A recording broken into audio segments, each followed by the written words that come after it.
ധർമ്മ പ്രമാണം. ധർമ്മപ്രമാണ വ്യൂവേഴ്സുக்கு ഒരിക്കൽ കൂടെ സ്വാഗതം. വാദ്യ ചിലവ തർപ്പണം കഴിഞ്ഞതാ വളക്കെ ഏത്തറ, அது ശരിதானா சார்? நீங்க கேட்டையில விளக்கேற்றாக்கி ஒரு கர்மாவும் எங்கேயுமே கிடையாது.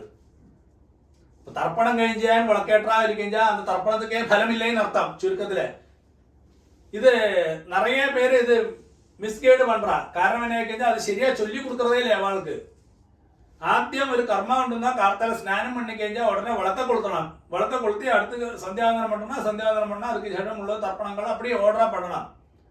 ഇപ്പൊ വിളക്ക് കൊളുത്താക്കി ഒരുക്കാലും ഒരു കർമാവും ഇല്ലേന്ന് അർത്ഥം. ചുരുക്കത്തില് എക്സാമ്പിൾ ചൊല്ലിവിടേ, ഒരു ആള് മരണമടഞ്ഞിരിക്ക, ഒരാൾ ചെത്തുപോയിരിക്ക. அந்த சமயத்துல கூட உடனே நீ விளக்க தெக்க பார்த்து விளக்க கொளுத்து வருவா. அதுக்கு ശേഷം നീ ബാക്കിയുള്ള കർമ്മ ആരംഭിച്ചാ പോലും ചൊല്ലുക.